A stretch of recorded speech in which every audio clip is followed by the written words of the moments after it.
Halo guys, welcome back di channel Mr. Pratin. Dengan hari ini ISG Daily di hari Rabu teman-teman, tanggal 8 Maret 2023. Saya langsung update aja untuk market hari ini, yang akhirnya ya market kita berhasil ditutup hijau nih hari ini. Setelah 3 hari kemarin itu ditutup koreksi teman-teman. Hari ini menguat 0,14% di level 6.776 nih. Dari indeks sektoral sendiri, hari ini saya lihat cukup bervariasi ya. Yang cukup melemah masih dari sektor basic material nih atau bahan baku teman-teman. Dengan emitennya ada Antam, Inco, dan TIS ya. Sektor nikel cukup melemah hari ini. Sedangkan yang cukup hijau hari ini cukup kuat dari sektor transportasi teman-teman. Mungkin terjadi technical rebound ya. Setelah koreksi berhari-hari nih sektornya. Nah hari ini tuh sebenarnya indeks kita cukup ketahan ya dengan penguatan dari banking nih. Kita cek dulu Bank BCA hari ini menguat 1,78% teman-teman di 8.575. Untuk Bank Mandiri hari ini 0,98% di 10.275. Kemudian Bank BNI ini melemah tipis ya 0,28% di 8.875. Bank BRI hari ini ditutup netral teman-teman di 4.840. Jadi hari ini ISG kita cukup bertahan dengan penguatan dari banking ya, khususnya Bank BCA dan juga Bank Mandiri teman-teman. Sementara itu untuk kurs rupiah ya hari ini, per video ini dibuat teman-teman, kurs rupiah kita di angka 15.447 nih. Jadi lumayan cukup melemah, cukup tertekan kurs rupiah kita ya. Dampak dari pertemuan semalam ya teman-teman oleh The Fed yang diketuai oleh Jerome Powell nih, yang pada intinya itu mereka akan sedikit lebih agresif dalam kedepannya menaikkan suku bunga lagi teman-teman. Jadi selama inflasi di Amerika belum terkendali, The Fed sebagai bank sentralnya akan terus menaikkan suku bunga nih. Jadi lebih ke arah hawkish ya. Oleh karena itu di sini indeks dolar terlihat cukup menguat dan alhasil kurs rupiah kita terlihat melemah teman-teman. Next kita update ke teknikal ya teman-teman. Hari ini secara charting ISG kita, secara candle hari ini teman-teman, terlihat candlenya sebenarnya lumayan bagus ya. Terlihat candle hammer pattern di sini dengan tarikan ya ke atas hari ini teman-teman. Cuman saya di sini belum bisa bilang bahwa market kita bisa akan siap langsung kembali ke atas teman-teman ya. Mungkin di sini potensinya sementara akan menguji nih level resisten di 6.780 sampai dengan 6.800 teman-teman. Jadi kemungkinan akan menguji ke sana. Apabila nggak berhasil ditembus nih, maka potensinya akan kembali juga menguji ke area bawah ya, di support di 6.720-an teman-teman. Terus secara time frame kecil, hari ini sebenarnya sewaktu sesi pertama market kita langsung kembali drop teman-teman hari ini, langsung menguji ke support ya, seperti yang di video kemarin saya bilang, menguji ke sekitar level 6.720 nih. Tapi kemudian sewaktu menyentuh support ini ada sedikit perlawanan teman-teman dari bayarnya, tapi kemudian kembali melemah. Namun mulai sesi kedua nih terlihat ada sedikit tarikan ke atas ya, terutama dari banking nih hari ini, hingga akhirnya penutupan bisa ditutup hijau teman-teman. Jadi kurang lebih market kita masih bertahan di support nih di sekitar 6.720-an teman-teman. Dan juga sementara waktu mungkin potensinya akan menguji ke resisten. Jadi perlu dipantau lebih lanjut untuk konfirmasi apakah market kita bisa berhasil untuk break atas, kembali ke atas level 6.800-an atau justru kepentok dan akan kembali lanjut turun ke bawah teman-teman. Jadi kita perlu pantau ke depannya. Oke, kemudian saya akan masuk yang pertama ya teman-teman hari ini untuk beritanya dari Bank Jatim nih, emiten BJTM teman-teman, yang akan membagikan dividen ya. Di sini PT Bank Pembangunan Daerah Jawa Timur atau BJTM berencana membagikan dividen untuk tahun buku 2022.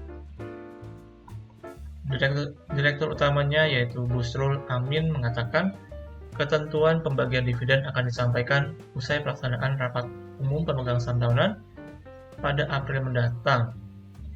Dan juga bisa mereka pastikan bahwa dividen akan lebih tinggi daripada tahun yang lalu karena tumbuh sekitar 1,8% teman-teman, dengan nilai dividennya sekitar Rp53,08 per saham yang diharapkan dapat memenuhi kepentingan pemegang saham teman-teman. Sementara itu dari laporan keuangannya di tahun 2022 Bank Jatim membukukan laba bersih sebesar 1,54 triliun teman-teman, naik tipis 1,3% dari laba tahun 2021 nih.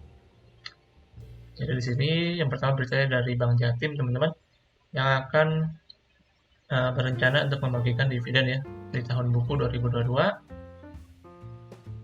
yang akan disampaikannya itu setelah selesai rapat umumnya ya di bulan April mendatang teman-teman. Jadi bisa dipantau buat teman-teman yang mau dapat dividen dari BJTM ini.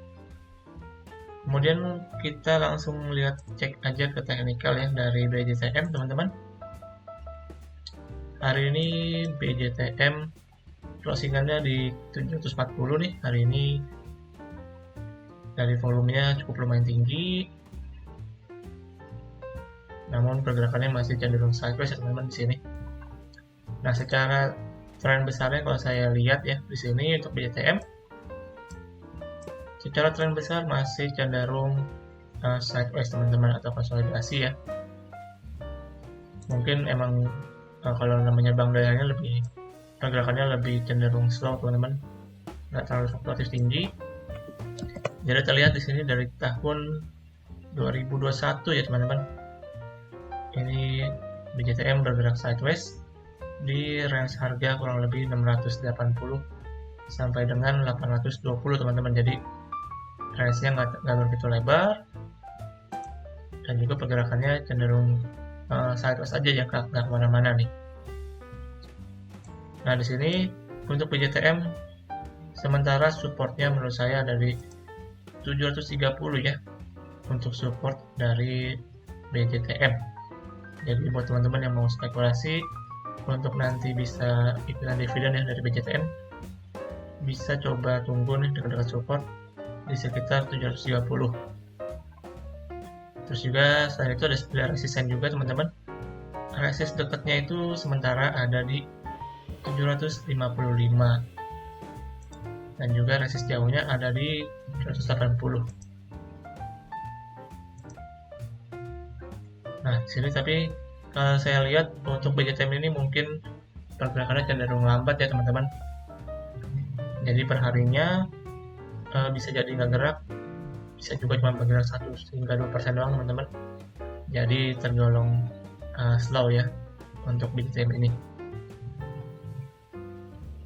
Kemudian saya akan lanjut untuk yang kedua teman-teman hari ini dari Jasa Marga atau JSMR ya. Ini merupakan emiten jalan tol teman-teman. Di sini Jasa Marga atau JSMR berhasil meraih laba bersih di tahun 2022 sebesar 2,75 triliun rupiah atau meningkat 70,1% dibandingkan perolehan di tahun 2021 teman-teman.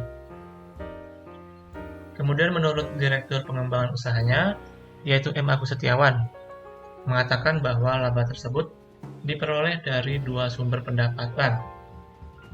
Yang pertama itu pendapatan usaha berupa pendapatan tol, dan itu merupakan bisnis utama dari Jasa Marga teman-teman ya tentunya, yang meningkat sebesar 15% nih. Kemudian untuk yang pendapatan yang kedua diperoleh dari bisnis usaha pendukung jalan tol. Jadi secara keseluruhan bisnis Jasa Marga membaik di tahun 2022 karena yang pertama tentunya pandemi yang mereda teman-teman, sehingga mobilitas masyarakat cukup meningkat dibandingkan dengan tahun sebelumnya. Kemudian juga mereka melakukan berbagai efisiensi dari sisi pengoperasian dengan mengoptimalkan teknologi, dan ada ruas-ruas baru yang mendukung peningkatan pendapatan di tahun 2022. Jadi di sini yang kedua beritanya dari Jasa Marga teman-teman, yang secara labanya di tahun 2022 meningkat ya. Meningkatnya nggak tanggung-tanggung nih, naiknya 70% dibanding tahun 2021. Tentu ini juga didukung dengan mobilitas masyarakat ya, yang kembali aktif setelah pandemi mereda teman-teman. Kita langsung cek untuk teknikal dari Jasa Marga teman-teman. Hari ini Jasa Marga secara closingan di 3.270 ya. Hari ini kita pertama-tama mungkin cek dulu dari trennya ya, tren besarnya untuk Jasa Marga teman-teman. Kalau menurut saya secara tren besarnya Jasa Marga masih cenderung konsolidasi ya di sini. Namun cenderung sekarang itu lebih ke arah korektif ya teman-teman sementara waktu ini. Untuk area konsolidasinya untuk Jasa Marga ini saya lihat ada di harga 3.550 kurang lebih sampai dengan di 2.770 ya sebagai swing low terakhiran nih di sini untuk Jasa Marga. Jadi sementara pergerakannya mungkin akan masih bergerak di area ini teman-teman secara tren besar. Kemudian secara tren yang lebih kecil yaitu time frame harian teman-teman. Semenjak waktu itu Jasa Marga sempat drop ya sampai 2.770, kemudian dia langsung kembali naik nih untuk resisten di 3.550-an kurang lebih. Dan sekarang saat ini kalau saya bilang secara time frame harian Jasa Marga akan kembali untuk koreksi dulu ya sementara waktu. Karena setelah dia naik nih di sini, sementara belum terjadi koreksi ataupun korektif teman-teman. Jadi kalau menurut saya sementara waktu Jasa Marga mungkin akan sedikit koreksi ya, menguji ke level supportnya nih di 3.100 kurang lebih. Namun sebelum sampai ke sana ada support yang cukup penting untuk Jasa Marga ya, yaitu di 3.200-an nih sampai dengan 3.250. Kalau misalkan ini dijebol, maka selanjutnya baru berpotensi menguji ke 3.100. Tapi kalau misalkan dia masih berhasil bertahan di area 3.200-an ke atas nih, pergerakannya masih akan cenderung konsolidasi, mungkin akan menguji kembali ke resisten di 3.370 ya. Namun di sini untuk Jasa Marga teman-teman, saya melihat ada gap ya yang terbentuk itu di cukup lama nih di bulan Desember 2022 nih, yaitu di 2.930 teman-teman. Jadi gap ini mungkin akan ditutup, cuman saya nggak tahu deh ditutupnya akan dalam waktu dekat atau mungkin nanti teman-teman. Cuman yang pasti kalau menurut saya di sini secara tren pun kalau saya tarik garis ya tren lainnya terlihat untuk Jasa Marga ini udah sedikit patah teman-teman secara tren jangka pendeknya. Jadi kemungkinan besar akan terjadi koreksi dulu ya.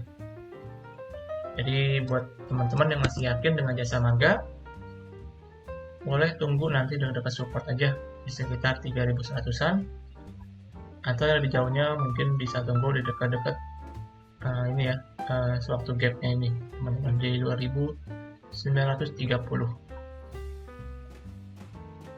Oke, kurang lebih begitu untuk update sementara dari dua emiten yang saya bahas hari ini ya. Tadi yang pertama ada BJTM. Di sini BJTM secara tren besar cenderung sideways, cuma secara tren pendeknya teman-teman yang mau coba spekulasi untuk dividen teman-teman ya, bisa coba tunggu di area support nih. Kemudian untuk jasa marga yang kedua, secara tren pendek kalau menurut saya di sini jasa marga mungkin akan memasuki fase koreksi dulu sementara waktu ini. Oke teman-teman, dengan demikian berakhir juga untuk pembahasan kita di IHSG Daily di hari Rabu ya, tanggal 8 Maret 2023. Thank you buat teman-teman semua yang udah setia nonton videonya sampai akhir. Saya selalu ingetin buat teman-teman untuk selalu lakukan analisa kembali untuk setiap analisa yang saya berikan. Jangan lupa subscribe dan juga like video ini teman-teman. Dan juga buat kalian yang punya requestan, boleh tulis di kolom komentar. Dan akhir kata, sampai jumpa di video selanjutnya. Salam trading.